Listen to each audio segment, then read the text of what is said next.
Yeah, this is gonna be a fun one. It's gonna be a fun one, man. Super duty tough work. Yes, sir. Recording them episodes on that ass. Yeah. You know, shout out to all of our listeners on the gram.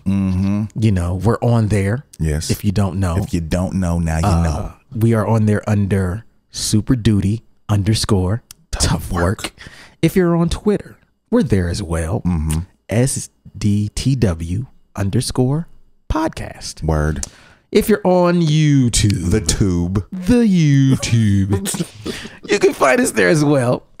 And it's super duty tough work. Well, it's youtube.com / super duty tough work, because we got that URL. You know what I'm saying? We got that the address. We there. You can find us by typing that in, and we there. You know, we just started doing videos, so we probably got 7-8 of them joints.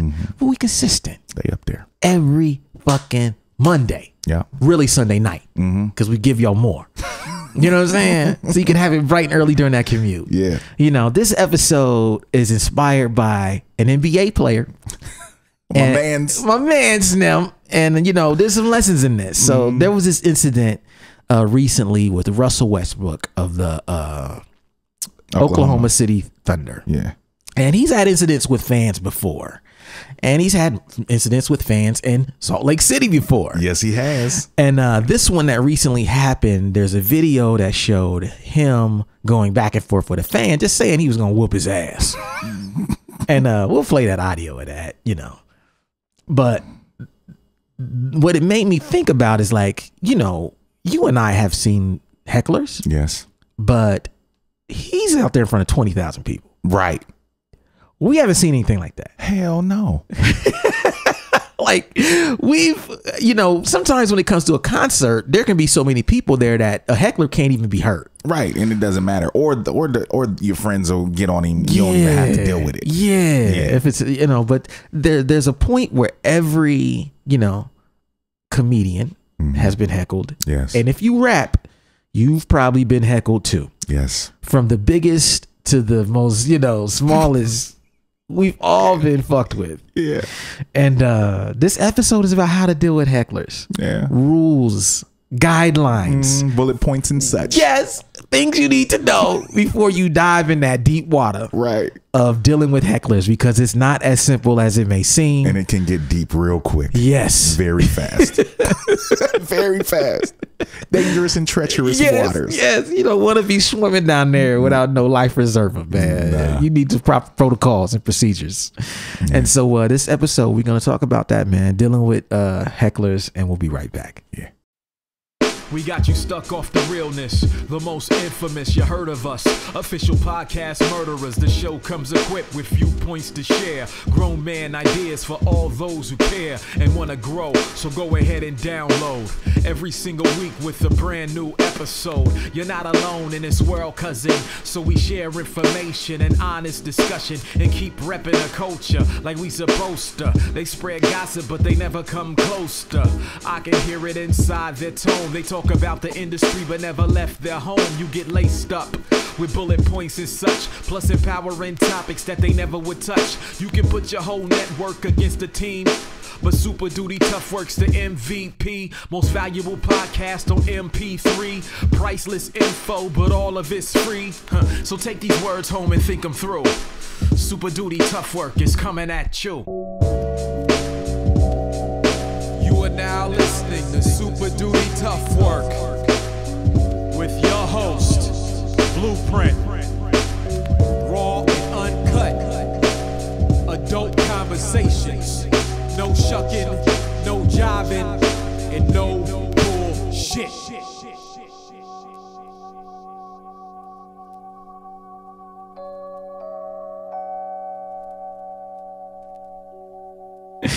So yeah, Super Duty, your boys. We back. The most infamous podcast on planet Earth. Don't get it fucked up. Don't. You know, don't go beneath the surface, man. The waters. Lurking. Some down there you don't want to. Some down there you don't want to have a confrontation with. You don't want to pick through that thing. You don't know what's under there. You know what I mean? It's just way deeper than you think. You know. So this episode is about dealing with hecklers, man. And, you know, as we talked about, really, like, Russell Westbrook has been like, you know, he's a positive dude, but he don't take no shit. He don't take none from reporters, from other players, from nobody. Nah, and hip hop guys are kind of like that. Yeah, we're like that. So like this episode, you know, we've all had some bad experiences with hecklers, and from those experiences, we got like, is it 7 or 6? 7 joints. 7 joints to share with y'all, man. And these are axioms, not just for dealing with hecklers, you will see by the end, but for dealing with people who fucking with you in any manner. So straight up. So we're gonna get it started with number 1. Number 1 rule: only respond if you know you can win. We can stop right here. I'll say it again. Are the people in the back? We haven't talked to people in the back at all. Hey, only respond if you know you can win. Yeah. Look, man, the heckle game is deep. It's real deep. Best believe that whoever is heckling you is not a rookie. Right. They're not like someone who's like, oh yeah, I randomly do this. No. Nah, they've been there. They fucks with people all the time. It's like trolls. Remember, hecklers were the first trolls. Yes, exactly. Exactly. They were trolling before it was called trolling. Right. And because of that, you have to be very, very careful. What a lot of artists have seen, and what I've seen, is that when you go into situations, when you're on stage, you underestimate the power of someone at derailing your show. Yeah. Like one motherfucker with a well-timed comment or a well-placed joke or just clowning you for nothing can fuck up the vibe. Yes. And you need to be thinking to yourself, am I the kind of motherfucker who is determined to win by any means? I'm dead ass. It's so real though. I completely agree. I've been there so many times. Am I that guy? Is there a dog in me? Right. Is there a dark side? Is there a dark side? Right? Is this just the surface? What's beneath the water? Right. Is there something lurking beneath the surface of my personality? Yeah, am I gonna bring that out? Right. I really want him to see that. Does it exist? Because some people know deeply that, hey, I really don't want no problem. Right. I'm really a bitch. Oh yeah. I just want to do my show and go home. Right. I just want to get my bag, get my show. Please leave me alone. Yeah, stop. Don't make me stop. Come on, man. That's not in me. I'm not a tough guy. And I'm not going to pretend to be. That's cool. Yeah. So if that's you, admit that that's you. Right. But if that's not you, and you the kind of motherfucker who won't back down, then you need to understand that that's what it's going to take. And you have to be that motherfucker to win against a heckler. Yeah.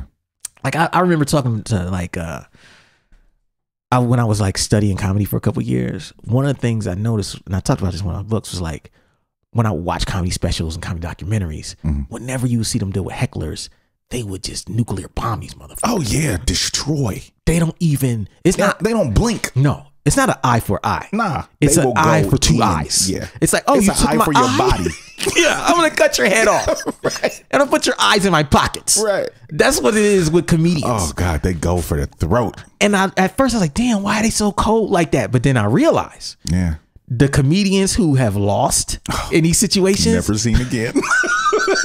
Never to be seen again. Ruined, man. Never to be seen again. They were not willing to go as far as it took to win, because you got to understand, a heckler, even if they're one in number, depending on the situation, they could have certain advantages and a certain sense of like spontaneity that could fuck you up, take you off your game. And you're just like, what do I do? What do I do?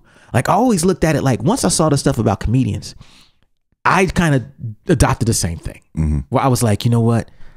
I'm not a mean person, but I'm a pounce if I have to. Underneath the surface. The darkness lurks. Deep in those waters. When you peel back them layers. Yeah. It's something ugly under there.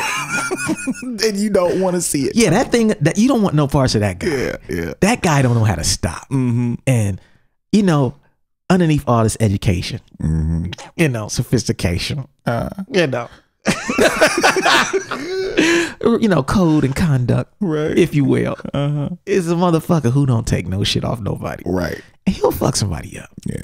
And he don't know what Just keep going. Keep going. Keep going. He don't know. He blacks out and be like, yo, I won though, right? Right. That's the I kind just of kept swinging. I kept swinging. I just kept swinging. That's the kind of guy that is underneath the water. He's underneath the surface, man.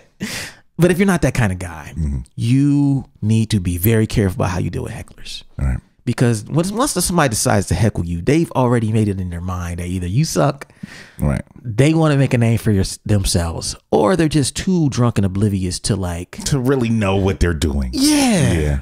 You know what I mean? Like, you gotta win. And by the same, I don't necessarily mean win all the time by like mean evilness. You gotta use your brain. Right. Gotta be smart. Yeah, be smart about it. Use your mind to outmaneuver this person who's trying to take a show off track. I'll give an example. We talked about it before.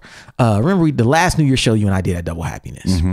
There was this girl. This was right when live streaming was popping. Right. Right. This girl was drunk in the front row when I started my set, holding her phone up, which Right is in your face. I hate that shit when people will hold their phone up, put their back to you, and put, hey y'all, look at who's behind me. It's fucking Blueprint. Look, it's fucking Illogic. You fucking douchebag. I hate that shit.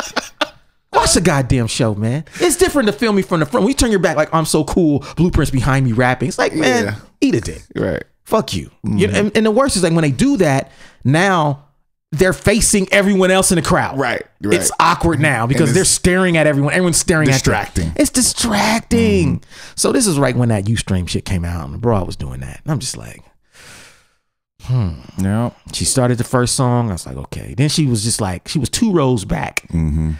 Proceeds to like push people out the way. Yeah. To the front. To the front. The light is on the phone. Yeah. It's uncomfortable. People are looking like she's ruining our experience. Right. What do we do? Right. We can't snatch her. We can't snatch her. And this is the first time I did this. This is the first time I like leaned over and I pretended like I was like being in a video with her, like ha ha. And then I reached down and grabbed the phone and then I just and took it and just put it in my pocket. You just kept rapping. I kept rapping. I didn't stop rapping. It's like pocket. Okay, walked to the DJ table. I put her phone right there at the DJ table. I looked at her and just said, I gave it a just hold on. No one else, everyone who was around her was like, oh, yeah. Yes. And she held on. She held on. She waited. She waited. And got her phone back. I gave it back to her maybe 2 songs later. Yeah. When I had some silence in the set where it was quiet and I could say, hey, yo, that's a distraction to everybody.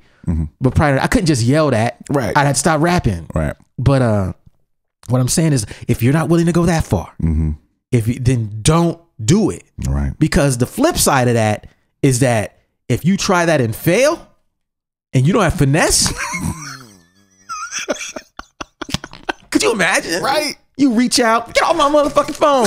You know what I mean? Timing would be so perfect. Yeah. You can't, like you would have to stop rhyming. Yeah, like damn, she fucking slapped my hand.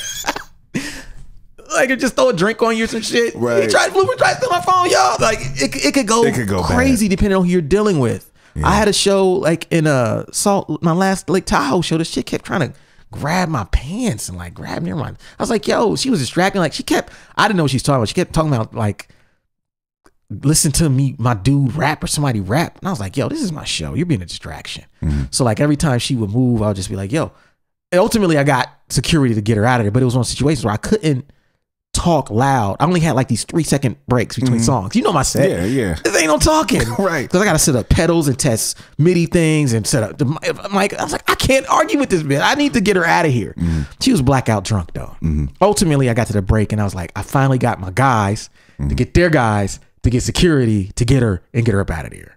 But prior to that, if I'd have played that the wrong way, it could have went bad. Could have went real bad. It was bad because she was a hefty broad, man. She tried to get on stage, and I was just like, "No, man, you got to get the fuck off stage, man." Like, and you know what I'm saying? I was like, "You got to go," and it was just like she was starting to piss me off, and I was starting. The dude underneath the surface was starting to come out. Right. And I was like, "Yo, this is gonna get ugly, man." That darkness was about to come. Brother, darkness was about to come. It's about to get bad. So that's number one. Like, if you're not ready to take it there, don't take it there. Yeah. Like, find another way to handle it. Like, let somebody else step in, do something, but don't confront it head on unless you know you can win. Right. And there's a path, and it depends on every person, but like look at Russell Westbrook. He basically was just like, yo, we can squab. Yeah, you know like what I mean? I'll fuck you up. That's it. Yeah, whatever. and do what's quiet. Yeah, we can do it quietly. However, man. Quiet. I mean, it's like he's at enough of a status to where, and he's had enough previous problems where people are going to give him the benefit of the doubt. Yeah, you know, over a fan who talks some shit like that in that situation, which is good. But every artist isn't at that status. You never know who you're talking to in the crowd. So, you know, make sure you can win. Ask yourself. Yeah. Can I win? And the thing is, like, it's you have to realize too that you have a lot of power when you're on that stage. Yes. And you don't necessarily have to destroy them. You have power. People are there to see you. Right. So you have support. If this one person is being an asshole, you have support. You can make a joke to the crowd and just ignore them. Yes. You know I've done that too. Humor works. Humor, all of that stuff. There's so many different ways to counteract somebody that's heckling you and get the crowd back behind you, and they'll shut them up for you. Facts. They'll get security to get them out. You might not even have to. Yeah. Like, you have a lot of power when you're up on that stage and you have people there to see you. So make sure you use it wisely. It's a fact, man. Like, I don't know if you were with me or if it was something we did together where, like, we played a show, and it wasn't because the crowd was heckling, but we just had people in the front who were just mean and just like, I don't know if they're see us, and we did some shit where you're like, yo, how about y'all over there? Y'all people right there take 3 steps back. And the people who were being lame didn't know what we were doing. Right. We was like, yo, can y'all just take 3 steps back? And they took 3 steps back, and we're like, okay, all y'all come over and take their spot. And all the people who was live came into the front, and it was instantly like, but prior to that, we was looking shaky because the people in the front was fucking up the vibe. Right, and they're just talking to each other. Yeah, not paying attention, being loud, mean mugging. Yeah, we don't need that. Okay, so that's number 1. Yeah. All right, number 2. All right, dealing with hecklers. If you lose, rule number 2: if you lose, you will be ruined forever. This is so true. This is the Carlos Mencia maxium. Remember this guy, Carlos Mencia, the mind Mexican guy? He was a comedian. He came out right after Dave Chappelle. Is that what happened to him? Yeah. Joe Rogan ended him. He was being accused for like over a year of stealing jokes. Right? Yeah, I remember a year of stealing jokes.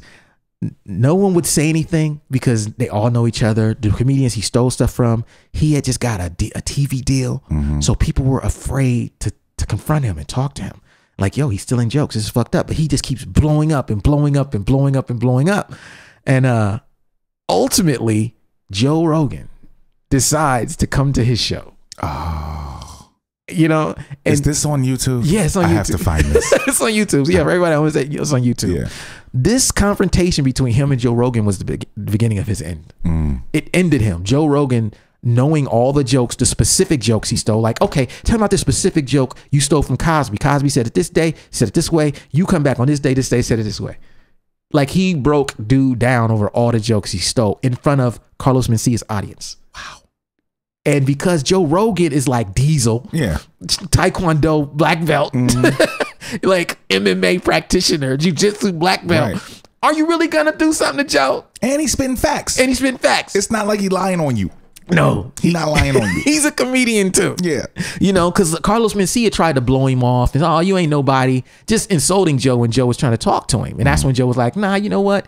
I'm gonna get on the stage and get a mic and sit here, and we're gonna talk about this. And once Joe got in a position, it was just a downward spiral for Carlos Mencia. I gotta see this. And it was his career, like, he basically was done after that. Sounds beautiful. I gotta see it. And so in this instance, Joe was kind of like a heckler. I mean, he was telling the truth. Right. But what you gotta look about that is, like, his career ended forever because of that moment where he got exposed by a heckler. Sometimes hecklers are obviously, they can be haters, and that's the overwhelming majority. But sometimes it's somebody like that who just knows their shit and is just as sharp as you, just as witty. And if you get them that mic and let them have that platform, and you lose, don't do it. There's no coming back. Yeah. You know, and so you know, that's rule number 2. Like, if you lose, you're ruined forever. Now, think about another example of this in comedy. Like, another example of this is, like, I mean, we've seen it in hip hop from, like, rappers, like, I guess, like, losing and getting beat up on stage and shit like that. Yeah. You know what I'm saying? Like, that's an extreme form of it. Not as bad, you know, but, like, look at what happened with old boy Kramer. Oh yeah. He was so bothered by the hecklers, he had to hit him with the N-bomb. Yep. He had to hit him with the N-word. Ain't been seen since. He couldn't win. And he was like, I don't know what they were saying. I wasn't there. But you got to know as a comedian, that's the atom bomb of... Right. You know what I'm saying? Of insults. That is the nuclear warhead. You hit him with that, but he hasn't really done... Nothing. Since. Nothing. I mean, and the thing is, luckily, Seinfeld is such a popular dude because even them syndicating Seinfeld was in danger after that. Yeah. Yep. So it's true, man. So like you can lose these altercations, but you got to know, like, if I lose this joint, I could be ruined forever because the way you lose in front of so people, especially in this era now. Oh yeah. Like social media. Yeah. All that you lose tonight, it's up there 10 minutes right when you losing. Yeah. So you'll be ruined forever. That's number 2. And we'll take a break.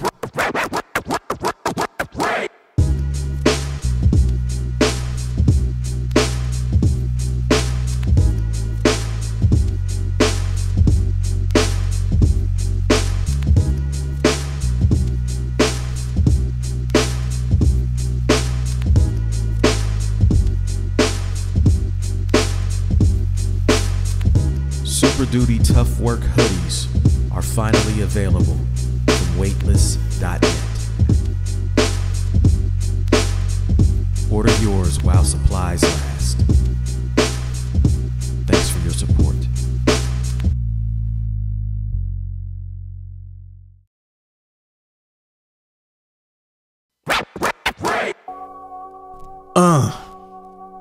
Your boys. Back into place. Dealing with them hecklers. Yeah, man. We had to deal with online hecklers this week. A little bit. It was kind of coming for the neck. A little bit. They was trying. You know, underneath the surface. Yeah. See, because I'm a spirited. I'm a nice guy. You are. I'm a very nice guy. And the thing is, it takes a lot to get me to a point where, because I got some darkness there too. It takes a lot. That's why I had to just stop. Because I'm like, if I get involved in this, I might say something that might ruin me. Yeah. You know what I'm saying? Because everybody, I'm the poet, you know what I'm saying? The nice dude, you know. Heavenly Convo style. All day. But I start calling cats bitches and, you know, like. Yeah, it can get like that. It can get bad. I can say, at least I got out without doing that. Right. I didn't call nobody out their name. I didn't call you like no bitch ass motherfucker. I didn't say that. Right. I took I was definitely on some shit. Right. Yeah, you was on one. Yeah. Or 2. Or 5. If I did, I don't have your grace. Right. I do, but I don't. It's like I got the ultimate amount of grace when no one's fucking with me. But my grace just goes fast as like fuck this. Yeah, it's over. It's out. Like damn, this motherfucker. 0 to 10. Right, that's me. It's me. I'm not perfect. We're human. These things happen. Yeah. So yeah, man. That's we're talking about how to deal with hecklers, man. And we're on number 3. And this is one I learned during when the 1988 album came out. Okay. So the number 3 lesson or rule from dealing with hecklers is that if you win too big, you'll look like a bully. Yeah, why you being so mean? Why you being so mean? All he said was he was just drunk. He was just drunk. I mean, it's not fair. I mean, you got the mic. Right. He ain't got no mic. Yeah. I mean, everyone came to see you. I mean, he didn't mean no harm. Yeah. I know him in real life. He's usually not this way. Dog, that's the main argument. That's the main response is that, he just drunk, dog. Yeah. He just drunk. You ain't have to. Yes, I did. Yeah, I did. I did have to. I had to say that. I had to. I had to. Because if I didn't, where would I be? The show will get sidetracked, ruined. And that's what people don't understand. Like, but it's like, yo, man, there's a fine line, right? Like, there's a fine line between saying, hey, put your motherfucking phone down, and let me take this real quick. Right. Put this in my pocket. Right. Walk over there, put it down. Okay, I got you. Yeah, that's finesse. You can go past that thing to where the same people who came to see you will now hate you. Yeah. Yeah. And that's kind of taking her phone, print. All right. Why you touching her, print? Why you put your hands on her? Come on, man. She was just playing. She wasn't hurting nobody. Right. Yep. Meanwhile, the people she was bothering in a moment, they're like, yeah, she's annoying. But then if you take it too far, you say the wrong thing, you look like a bully. And we got to never forget that there's a reason someone's heckling you. It's because you already have status. Right. You already are perceived to have power. They paid to get into your show, most likely. Thank you. And they're wasting their money. Right. Yeah. Yeah. And so like, because you have status and power already, they expect a higher level of conduct from you. True. Now, I can do that in a live setting on a show or something, but you know, online, eye for an eye, my friend. My Nuclear friend. bombs. Yeah, yeah. You know, what can I say? Explosions. Yeah, it's like, oh, you're disrespecting, I'm going to be twice as disrespectful. But the same thing applies online. There's people who would look at my engagement with the troll who said all kind of out of pocket shit, and it's no matter how much they insult me, I've noted that there's a certain pocket of my fan base who will say, I'm disappointed in you. Yeah, because I expected more from you. I expected more from you. And my response is, what did you expect from them though? Right. But it ain't about them. Thank you. It ain't about them because it's about you, because they know you. Right. Your fan base has a connection to you. So it's not about the heckler. It's not about whoever the trolls are. No. It's about how you respond. And, you know, if you respond in the way that they think you should. Right. You know, and we're human. We're not going to always, you know, but it's true. It's true. It's not fair, but it's true. Yeah. You're under a different spotlight. Yeah. That's one thing that took me a while to get about music because, you know, man, underneath the surface. He's there. He's there. Yeah. He's just lurking underneath that water. You know, man, and that guy, man, I had to admit to myself, you know what? People do expect something different from me. And I don't have to be perfect. I just have to try. Right. And so I can say that, yeah, motherfuckers getting on us or a little shit this week. Although it wasn't perfect, I handled myself better than in the past. Yeah. Like, yeah, like as crazy as it may seem to some of you, he held back. Yeah, a lot, to the point where it was like, I'm just gonna not say nothing. Like when you said like, I talked to a couple of my peoples, I'm just gonna leave this right here. Yeah, that wouldn't have happened like a couple years ago. No, and like, no, just think of the shit with all the Wale's fans. He told 1 million fans to get this guy, and they was saying the most ridiculous, insulting, disrespectful stuff you ever saw. That was me at my worst because I was just battling 20,000 people, right? for 48 hours of just like chaos, and threats on my life. Yeah. So this was nothing, but the point is that, you know, when you're in a position of power, prominence, you're on a stage, even if it's a small stage, you may not think about it. People expect more from you. They do. They expect more from us, and they expect more. Even Russell Westbrook, it's like people will say, yeah, that guy was totally out of pocket, but you're Russell Westbrook. Right. Exactly. We expect you to have been used to this and to ignore these people because we know that if you escalate it, it ruins our experience. Right. And we don't care about him. We care about you. Yeah, because then you suspended. Then my season tickets are worthless because I came to see you. Right. Over a little fan. Yeah. You know, and they have a point, but it's still, we're dealing with ego here. Yeah, it's hard. Because the thing is, you are in a place of prominence. So everybody in a place of prominence got a little ego. Yes. And when that ego get bruised, it's hard to back down. Yeah. And take the high road. Yeah. It's very difficult. It's difficult because it's like, yo, if we were regular people on the street, you wouldn't do this to me. Nah, because if you did, I would knock you the fuck out. Right. You know it. You know I would. Right. You know it. But it's like, you're only doing this because I'm up here. Right. And that's why sometimes like, not you. Right. This is how you gonna do your mans? This is what we doing now? Just because I'm up here, this is what it is? Yeah. You know, and it's fucked up, man. So that brings us naturally to number 4. Yeah. Because number 3, you have to use that in moderation. Right. And balance it with number 4. Because rule number 3 is if you win too big, you look like a bully. Rule number 4 is if you let it drag on, you look like a bitch.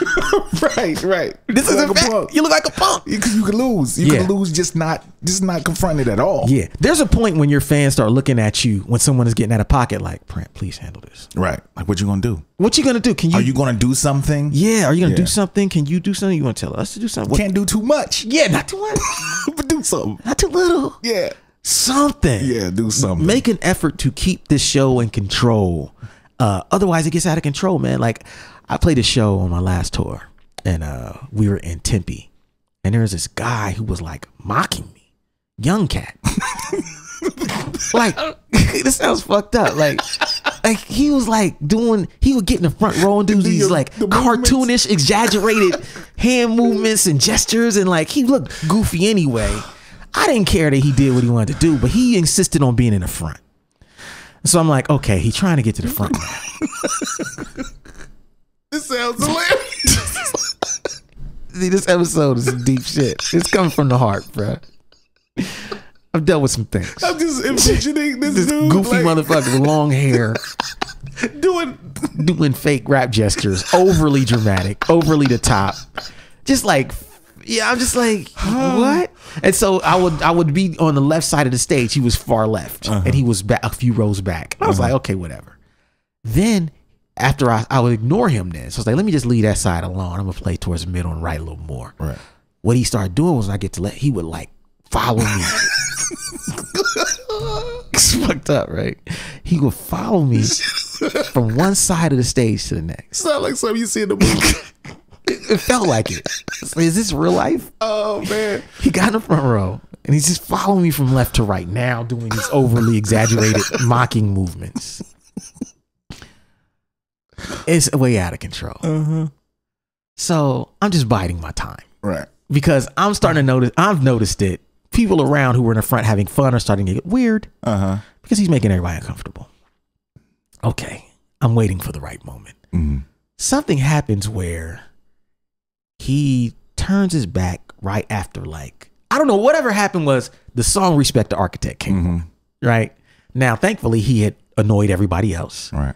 And I'm rhyming. Something happened. I got to the hook and I was just like, Respect the Architect. And I just reached out and physically pushed this dude off the fucking stage, out to the left. I walked off the stage and pushed him a couple rows back. Not like, violent, but I've let him know, like, yo, it's over. Right. Stop, And the chorus was on, and because it happened right at the Respect the Architect, yeah, it was so epic. Everyone was like, yeah, Respect the Architect. And even when he was there, he was looking shocked, like he didn't think I was gonna do it. And I just looked at him, was like, Respect the Architect. Yeah, this worked out perfectly. Right. But the rest of the show, he looked sad and dejected and shit. And I was just like, show ended. I'm like, I'm gonna have to have a conversation with him, you know. So the show ended. I'm at the merch table.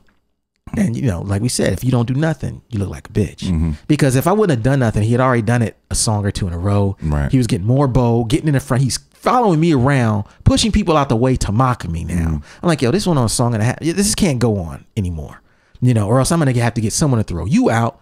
But yeah, I got this. Yeah. We'll talk about this as men after. We talk later, and he's just like, no, I was just into it, man. I was like, no, man, you ain't got to lie, man. You was trying to mock me, man. You was becoming, I said, this show was about you. I said, it ain't got nothing to do with me. You wanted to come here and show off in front of these people. Because if it was about me and you were just excited, you would have stayed where you were at and did it. Right. The fact that you had to get in the front and be in front of everybody and look people in the eye and like, he's like, no, man, I got all your records, man. I bought this off your store. I got this on the pre-order. I said, that doesn't give you the right. Yeah, to mess up my show. Yeah. Like, this is everybody's experience, bro. That's not cool, man. And, it got tense. It was one of the moments I'm just like, yo, man, anything could happen. Right. It could go down. Anything could happen because I don't know this guy. He's frustrated and I'm not backing down because I'm like, no, you totally just try to disrespect me out there, man. And if you call yourself a fan, you can't do that to people, man. But his homies came in there like, yo, man, we apologize for him. He's an asshole. He gets like that sometimes. And you know what I'm saying? You didn't do nothing wrong. We respect the fuck out of you because you handled it how you did. Right. You know what I mean? You didn't say nothing on the mic to nobody. I was still the lyrics of the song. Right. You were still performing. Yeah, I just turned him around, pushed him to the back like, yo, we don't need you up here. Pulling the other people in that space. We fill that space. Now you're in the back. Now hey, I have a limit. Yeah, and this is unacceptable. It's unacceptable behavior, man. And so, but if you don't do that, you'll look like a bitch. Right. And it's sad because I don't want to look like that, but I've seen people lose control of their own shows. Right. And when someone loses control of their own show, the crowd sometimes will just leave. Yeah. They'll stop paying attention. Yeah. Because they're no longer entertained. No. They're like, yeah, that show was cool. That guy's an asshole, but man, that show sucked. Yeah. You didn't handle it. You didn't handle it. Like they're subconsciously thinking, you should have done something about that.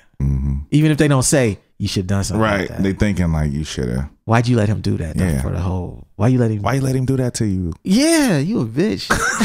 Why you being a little punk up there, man? Cause I ain't no bitch. Why'd you say that? Why you say that? You little punk motherfucker. Rappers be talking this shit, let people take over your shows like that. You a little bitch. I'm going home, man. I'm gonna listen to some gangster shit. Yeah. So real. So that's number 4. We'll do 1. Okay, we'll do 5 because this plays into that last one. Right. The thing you notice about rule number 5 for dealing with hecklers is maintain your distance at all time. Yeah, as much as you can. Yeah. Like sometimes you get too close or but understand, man, like most street fights, most times people do wild shit. It's because they're so fucking close to each other. Yeah, that's why shit happens in clubs like that. Right. People stepping on people's shoes. People pushing people. All this stuff is like, yo, we too close. Come on, we man. Too close. I'm sweating. I'm hot. Come on, back up, G. Like, can I get some elbow room in this bitch? Right. Come on, man. Why you gotta stand right here though? Like all that room over there. Y'all came right here though. Why, bro? Disrespect. Y'all think I'm a bitch. But you gotta keep your distance just in general because this is a club. You don't even know what the fuck could happen. Motherfuckers could throw a chair. Motherfuckers could throw a mic. Motherfuckers could throw glass. Yeah. Anything. Motherfucker, you could be leaning off the stage. Yeah, and you need to get off my motherfucking show. And they grab you by the collar and slam you and ain't no telling. Dust stomp you out. Ain't no telling. Anything can happen because you wasn't paying attention. You started feeling yourself. And these are real people. And while you should be able to say, hey, this is unacceptable, there's limits. You got to keep your distance, G. Yeah, because you don't know them. You don't know them. Yeah, you don't know what they got. You don't know who they're. Nothing. You get fucked up. Yeah, it can happen. It has happened to people. Yeah, man. So that's number 5, and we'll take a break. Yeah. What up, everybody? Blueprint here to let you guys know that all 3 of my books are finally back in stock. That means right here, What a Night. This book is back in stock. It's $10. This is a book about the worst shows in my career. That's 10. Word is Blog Volume 1 is back in stock. That's $10. And also, The Making of Adventures in Counterculture. This book is about my Adventures in Counterculture album. If you have the album, you love the album, you should have a book too. That's $10. All 3 of these books are back in stock for $10 each, or you can get all 3 of them for just $25 right now on waitlist.net. That's all I got today. Thanks for your support. Peace. Okay, here we are, folks. 2 more left. You know, we here, super duty tough work, talking about how to deal with hecklers. Yes. Now, this one is specific to our industry because it's an advantage that we have to make sure we have. Very much so. Part of that power. Yes. That power. Number 6 is that the mic is your friend. Yeah. The biggest advantage you got over everyone in the crowd is that no matter what you say, everyone can hear it. Exactly. You can say whatever the fuck you want to say, and that person yelling shouldn't be able to be heard. Right. It doesn't matter what but see, when we talk to Carlos Mencia shit, once Joe Rogan got the mic, right, it was a wrap. Yeah, it's like, oh, y'all both got mics, you're gonna lose this. You can't win. But like for us, simply the factor that we've had the mic and they haven't has allowed us to command attention. Right. Say, hey man, hey, wait. Yeah. Hold on, man. Hey, X, Y, Z. Hey, can y'all chill out? Whatever you're asking. Get him out of here. Get him out of here. Hey, security. Yep. Hey, help! He's got his hands around my throat. Whatever the fuck you gotta say. If they whooping your ass, right. You gotta call somebody. The mic is your motherfucking friend, man. Yeah. Never forget that. Never think that you have to like physically get engaged with people to get control back of your show. With that mic, you can tell a story about something and get people back. You can talk to people around that person. Hey, y'all, I'm sorry for him, this guy. You know what I mean? You can do so many things to get the people back on your side who are feeling like this is getting out of control. And like you're saying, get security there, bide your time, and let people know, like, look, I'm standing firm on this, but it's getting resolved. Yeah, I do care about this experience and we're working on it. And always remember, the mic is your friend. That's one thing where I think like an NBA player is at a disadvantage. Right, because they don't have a mic. No mic. No mic at all. Yeah, that person in the front row can scream as loud as you can. And yeah, at that point, you might have to punch somebody in the face. No one knows right from wrong. Right. No one can verify what he said. No one can verify what you said. It's just... Next thing you know, it escalates, and he said, she said, which is what they're dealing with that situation. It's like, we know what Russ was saying. We don't know what the other guy was saying, dude. Right. Because he ain't got no mic. Right. They got the camera in Russ's face. You know what I'm saying? We can read his lips. But use the mic as your friend, not just to clown people, but to gain control of the situation, because getting heckled is no fun. It's not. You know, if you got a sense of humor, use it. Use it. Diffuse these situations, man. I've been in situations where, like, you know, I told a story about being in New York on an idea tour and my What a Night book. And the chick was heckling me. And I told the whole crowd, say, fuck you, bitch. And they was like, fuck you, bitch. Say, Blue Friends the shit. Blue Friends the shit. See, that's when I was just a super asshole. Because that's some mean shit to do. It is. But it worked. It worked, and she took it there. The shit she said to me was super out of pocket starting. So it was like, oh, you want to do that? Yeah, I have a mic. Right. It was like the light bulb came on. Bling. French, you have a mic. She doesn't. Oh, yeah. Turn the whole silly room against mortal. her. You can't win this battle. Nice try, though. Yeah. You know, and use the mic as your friend. That's number 6? Yeah, that's 6. Okay. So, yeah. Number 7. This is the last joint, man. The last joint. And this is one we've kind of alluded to during the rest of them. But rule number 7 is never let a heckler ruin your show. No. Always be thinking about the show. The show is the most important thing. Most important thing. Like, it's hard sometimes we think our ego. You know what I mean? The song I'm performing. You know, I've never been here. I got to get... You're thinking about so many other things, but it's like, you should be thinking, how can I maintain this experience for the people who are there? Exactly. How do I not let this person ruin it? Because it's really not about you and what they're saying to you as much as it's about the fact that they're destroying the experience for everybody. Everybody who paid to come and see you perform. Right. Yeah. That's the part that bugs me the most. Like, yeah, you talking shit to me, but yo, man, all these people pay. Exactly. You don't care about none of them either. You can't wait. You can't chill out. You couldn't slow down. You doing that? Like, you're forcing me to talk to you and not be performing, which is what y'all paid me to come here and do. I just want to rap. Right. Let me rap and get off stage. That's it. I'll get out your way. Yeah. Just give me 30 minutes. I'll be out of here. You can go get drunk and yell at somebody else. You see, I had a situation where I was opening for somebody, and it was one of those shows where I shouldn't have been there in the first place. Yeah, I know those. It was about the bag, quick bag. It was about the quick bag where I'm opening for somebody. We don't rap about nothing alike. Yeah. Not about none of the same shit. I know that feeling. I know those gigs. And dudes in front just talking. I forget who it was that I was opening for, but they was calling their name out. Oh, yeah. I hate when that shit happens. Yeah, the whole song. Oh, the whole song. So I finished the first verse, did the hook. Second verse, I'm freestyling and I'm talking about him in the freestyle. Yes. To the crowd. Right. And everybody knows I'm talking about him. Yeah. You know, and then I get back into the hook. He shuts up. See? You know, because everybody's laughing. Yeah. Everybody gets hyped. And he shuts his mouth. And I didn't have to really confront him, but I got the mic. Yeah. You know what I'm saying? Yeah. I got the mic. So you can do whatever you want, call out whatever you name you want, but I got the microphone right now. And there's things you can say, especially like you're talking about like humor, freestyle. Well, you ain't got to call nobody crazy out of their name, but you can let them know that you know what the fuck they doing. Right. Like, look, I just need you to know that I see you. Yeah, you're not going to win this. Right. That's all you want. Right. Just validate. You got the validation. Yep. You're not going to win though, but I see you. Now, can we finish this up? Yeah. You know what I'm saying? Like, because I was thinking like my set's only 15, 20 minutes. Yeah, let me cook. Yeah, just let me cook. Just let me get my bag. I was here for the bag. I ain't even staying for the show. Right. I'm just getting my bag and I'm bouncing. Quick in and out. Yeah. Quick in and out. They already wrote the check. Come you know on, what I'm man. saying? I just got to fulfill my contractual obligations. Exactly. Can y'all let me please? Exactly. Let me finish. Just let me finish. Yo, that shit is the realest shit, man. I feel like, I'm trying to think if I've ever let a show completely get away from me like that. I feel like there's... When you were drinking back in the day. Oh, yeah. We've had many... Yeah, that's true. We've had some of those times. Yeah, the what a night days. Yeah, the what a night days. Yeah, we would let them get away from us then. Yeah. Like now it's like, nah, it's man. too important. It's too important. Yeah. But you know, it's funny because the what a night days is we would get mad about us. Right. It was like, y'all are disrespecting us. Instead of being like, y'all are disrespecting the experience. Right. Because I think when you we took it personal. We took it personal. Yeah. Like people, and if you approach it from you're disrespecting me, versus your disrespecting experience, then the way you handle it will be selfish. Yeah, and the crowd will see that. Yeah, and you will look like a bully then. Yeah, you won't look like. Yeah, that's the difference. It's like, oh, you disrespected me, dog. Right. Versus, damn, you fucking up this experience for everybody.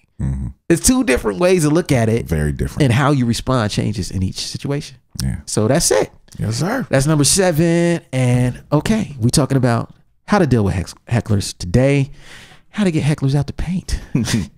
And I'm going to read them back. Number 1 rule was only respond if you know you can win. Only play the games I can win at. Rule number 2, if you lose, you will be ruined forever. The Carlos Mencia axiom. Number 3, if you win too big, you look like a bully. Word. You know? Number 4, if you let it drag on, you look like a bitch. Number 5, maintain your distance at all times. No one wants to see you get knuckled down on camera. Right. No one wants to see you get snatched off the cage, talking tough guy to somebody. Because you know it will be on Twitter. Yeah. It will be on Instagram. Dog, it'll be on TMZ. Rapper talk shit, get snatched off stage by lapel and body slammed into crowd. Motherfuckers doing Hulk Hogan leg drops on you because you was too close. So, number 6. The mic is your friend. Yes. It's your friend, man. Never put that mic down. Never. Keep that mic. Keep it. And don't let them get Don't let them get it. Ever. That's when you lost. Right. Motherfucker gets on stage. When people get on stage and shit, you know how people randomly get on stage. Like, I've had people get on stage randomly and just start doing reggae chants and shit. You're just like, why are you here? Yeah. And I'm just like, the first thing people, where was I at and this shit happened? Cape Coral. We were in Cape Coral, Florida. It was before the show started. This dude got on right after the mics was hot. The sound man went on his job. You know, DJ was spinning. It was time for performers. This motherfucker just walked on the stage and just started. White guy. He just started chanting reggae dancehall style. And he just kept going. I was just like, yo, man, are y'all gonna do something? And the dudes running, they're just like confused because you don't see this every day. What are you gonna do? What do you do? Yeah. I walked up real silently, like I was a sound man. I just pointed to his mic. He was like, he looked at me like, and I just grabbed. I was like, thanks, man. I just walked away with his mic. He was confused. Like, that's tight. I didn't say, give me the mic. Right. I didn't say, with that. I just like, oh, that. Yeah. let me touch that. Yeah, like I was the sound man. I don't know. And he was like, okay, he just walked off. And that was it. I was like, yo, man, y'all could have done that. Right. I mean, y'all probably know how to finesse it, but you know, handle your shit. Right. Okay, so what number was that? I was recalling that was the mic is your friend. Yeah. Okay, number 7, last one. Never let it ruin your show. Yes. Your show is always the number 1 priority. Not them, not your ego. Your show, man. So when you're dealing with hecklers, always remember it's about your show, the collective experience that you're creating, man. And that will help you not be selfish in how you respond. Yeah. So that's it. And we'll see you next week. Peace. Peace. Thank you for listening to Super Duty Tough Work. Subscribe to the podcast on iTunes. Follow the podcast on SoundCloud. Peace. Shoot, I got styles already that's more complex that nobody know about. I mean, super duty tough work.